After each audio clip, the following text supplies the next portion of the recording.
Segundo domingo da Quaresma, estamos no coração desse tempo sagrado que a Igreja nos oferece, não como uma penitência, minha gente, burocrática, mas como um protocolo espiritual a ser cumprido, como uma travessia real, interior, às vezes incômoda, como toda travessia que vale a pena. E a Quaresma é exatamente isso, é um convite a subir. E o Evangelho de hoje, de uma beleza desconcertante, nos apresenta exatamente uma cena de subida. Jesus toma consigo Pedro, Tiago e João e os leva a um monte alto. E ali no alto acontece algo que vai mudar tudo. Interessante, meus irmãos, porque a vida espiritual tem muito dessa lógica. Você não encontra a transfiguração no plano, no retilíneo. Você encontra no alto. E subir cansa, subir exige decisão, subir significa deixar para trás a comodidade do vale. Mas vamos com calma, porque esse evangelho, como um diamante, precisa ser girado devagar para revelar cada uma de suas facetas. O texto começa com uma informação cronológica aparentemente simples, mas carregada de sentido. Ele diz 6 dias depois. Por que 6 dias depois? 6 dias depois do quê? Do momento em que Pedro confessa, em Cesareia de Filipe, que Jesus é o Cristo, o Filho do Deus vivo. E também 6 dias depois de Jesus anunciar pela primeira vez que o Filho do Homem precisaria sofrer, morrer e ressuscitar. Reparem que esses 6 dias são um dado psicológico importantíssimo.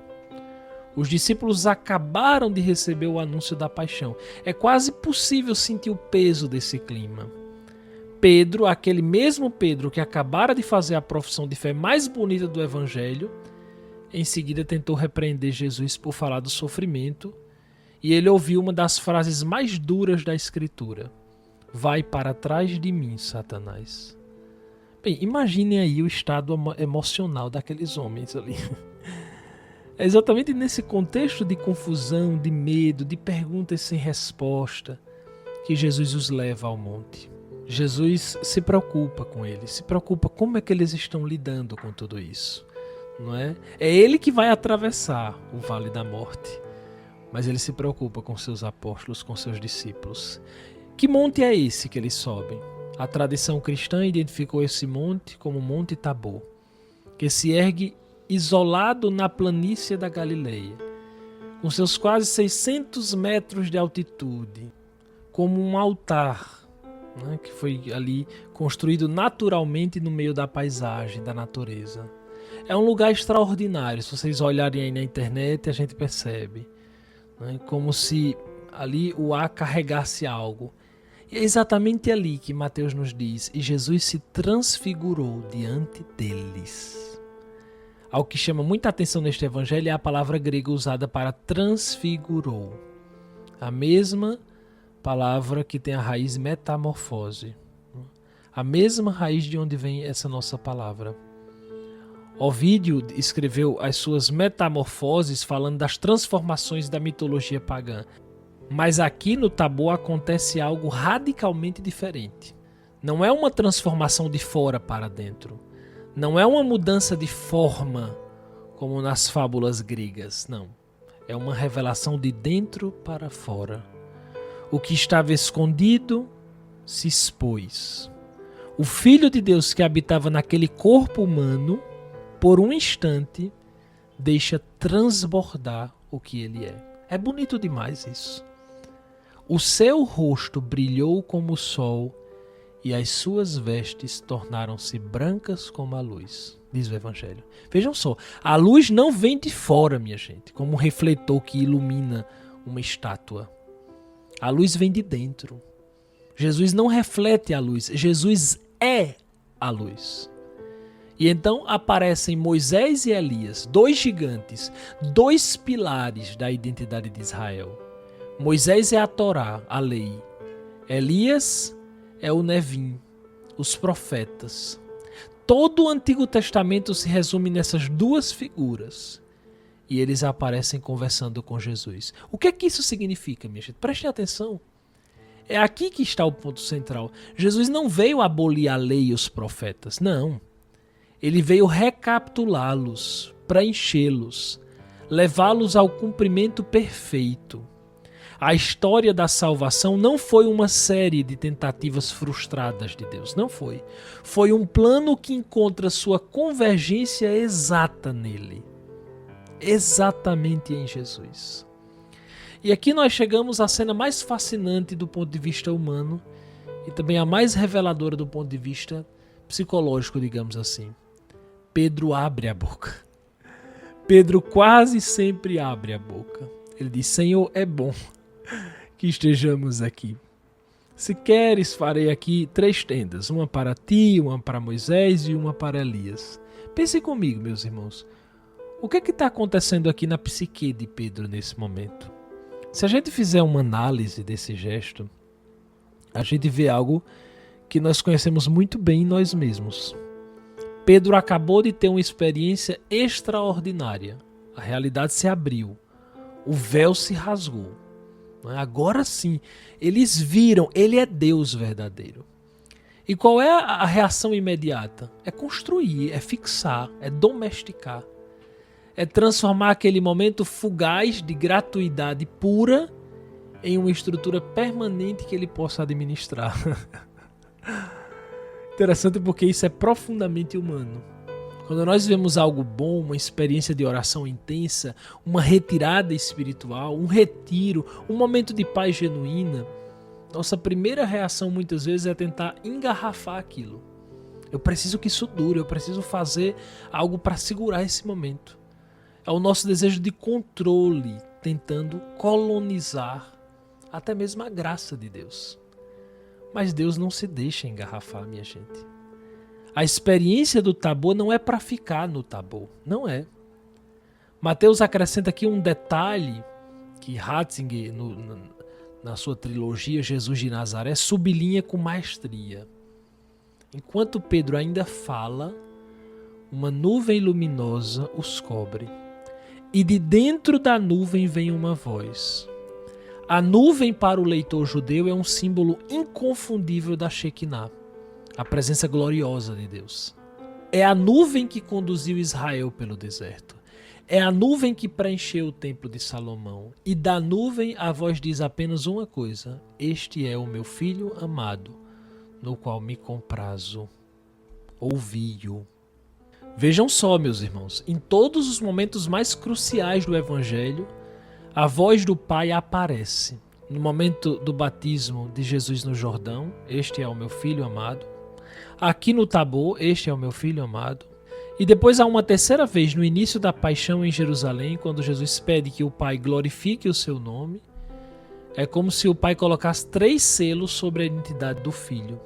E o Tabor é o segundo selo, o selo do meio, o selo da quaresma, que aponta simultaneamente para o batismo lá atrás e para a cruz que se aproxima.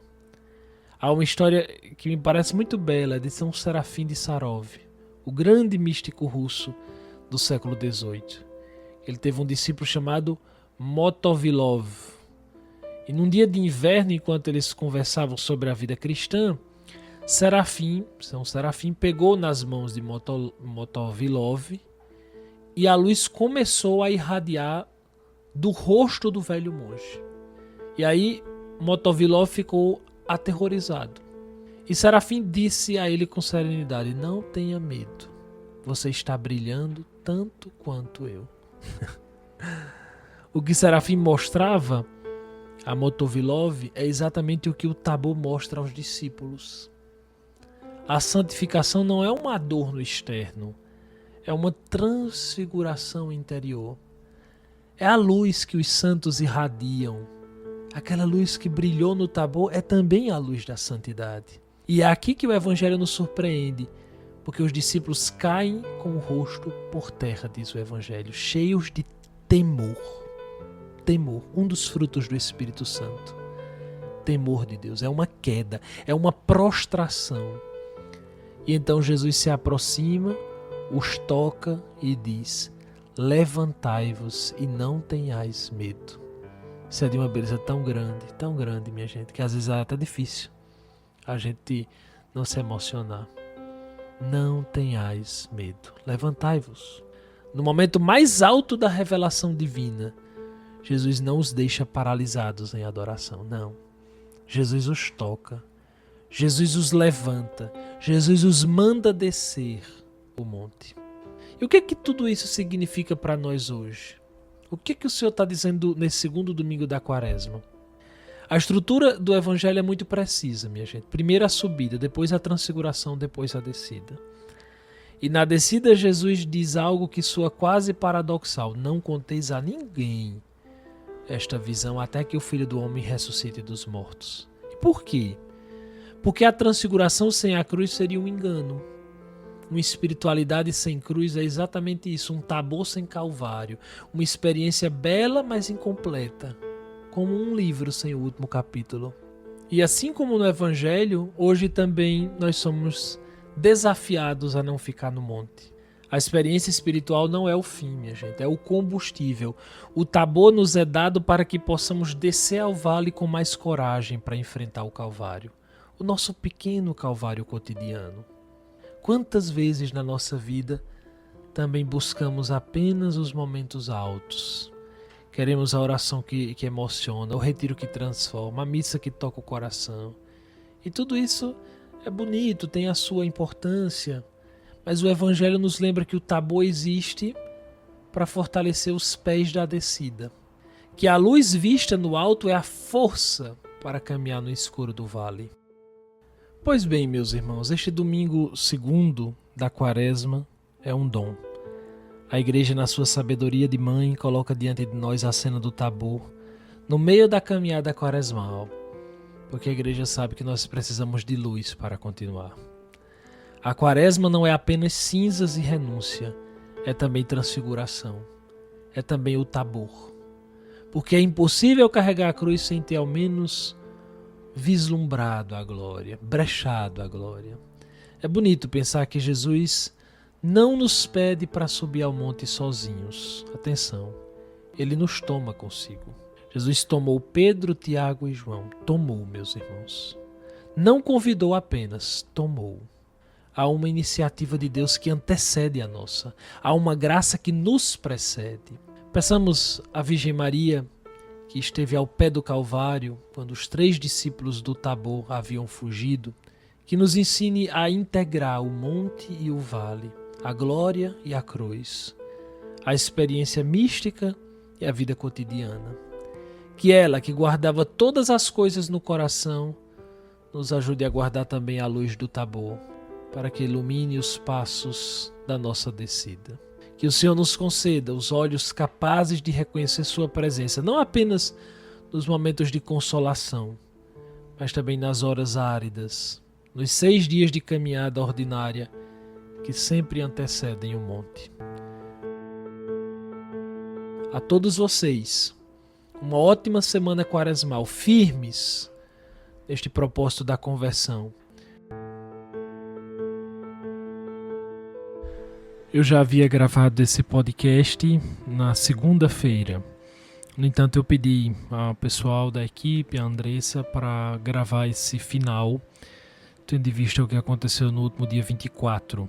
Nós perdemos o nosso querido amigo Padre Dorivaldo. Ele era um amigo muito próximo ao projeto, né? Se dizia membro do projeto. E algumas vezes eu trouxe aqui no podcast o nome dele, pedi orações por ele e atravessei, junto com algumas pessoas mais próximas, a Via Crucis até o último dia 24. Em março do ano passado, ele iniciou esse caminho, né, que foi realmente uma via sacra, junto do Senhor, né, trazendo a sua própria carne o que faltou aos mistérios da redenção. E então a gente louva a Deus, a gente agradece a Deus por tudo o que aconteceu, pela amizade, pelo carinho, pela presença tão generosa, tão gentil, não é? Padre Dorivaldo era um pouco essa coisa da Quaresma, era um pouco do mistério pascal. A gente não entende, a gente não tem todas as respostas, mas a gente se abandona em Deus. E a Quaresma é um tempo propício para isso.